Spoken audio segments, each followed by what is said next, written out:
ભાવનગરના મહુવામાં માલણ નદી પરનો 50 વર્ષ જૂનો પુલ ધરાશાયી થયો. સવાલોના ઘેરામાં તંત્રની કામગીરી આવી છે.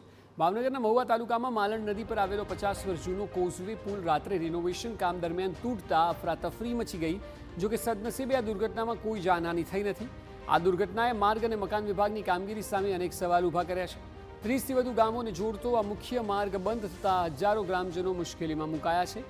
વર્ષોથી આ પુલ બિસ્માર હાલતમાં હતો, જેને લઈને તંત્રને અનેક રજૂઆતો કરવામાં આવી હતી. જો તંત્ર દ્વારા સમયસર પુલનું રિનોવેશન કરવામાં આવ્યું હોત તો દુર્ઘટના ટાળી શકાઈ હોત.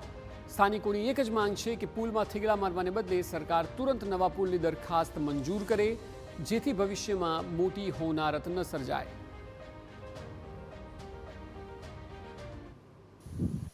જ્યાં પુલ તૂટ્યો છે એ પુલ 40થી 50 વર્ષ જૂનો પુલ છે અને આ પુલમાંથી લોકો ચાલે છે ને 40થી 50 ગામનું અટાણું છે અને આ પુલ શોર્ટકટ રસ્તો છે મહુવાનો.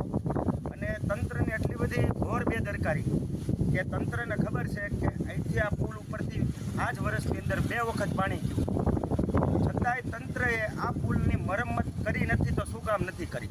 50 વર્ષમાં ક્યારેય આ પુલની મરમ્મત કરવામાં આવી નથી અને આજે આ પુલ ધરાશાયી થયો છે અને આ પુલ ઉપરથી અવર જવર કરતા હજારો લોકો છે અને 40 ગામડાને આ પુલ જોડે છે. આજે તંત્ર દ્વારા ક્યારે આને કામ કરવામાં આવે કોઈ જાતની કાંઈ ખબર નથી અને આ 40 ગામડાને લગતા રોજના અહીંથી કેટલાક દવાખાનાના કેસો પણ આવે છે.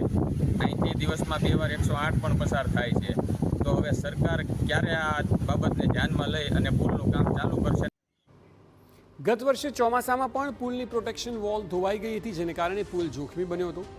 હાલમાં 22 લાખ રૂપિયાના ખર્ચે માત્ર રિનોવેશનનું કામ ચાલી રહ્યું હતું. તે દરમિયાન જ લેન્ડ સ્લાઇડિંગ જેવી સ્થિતિ સર્જાતા પુલનો એક ભાગ બેસી ગયો.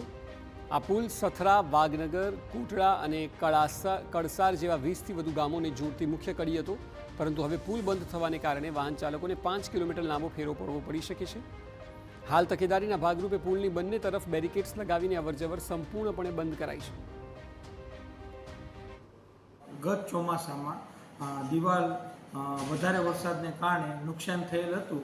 તે દિવાલનું રિપેરિંગ કામ શરૂ કરતાં દિવાલનું પાયાના ખોદાણ વખતે દિવાલનો એક ટુકડો ધસી પડતા લેન્ડસ્લાઇડિંગ થતાં રસ્તો તાત્કાલિક ધોરણે બંધ કરેલ છે અને સાઈડમાં ડાયવર્ઝન કરી વાહન વ્યવહાર શરૂ કરવાની કામગીરી હાથ ધરવામાં આવી.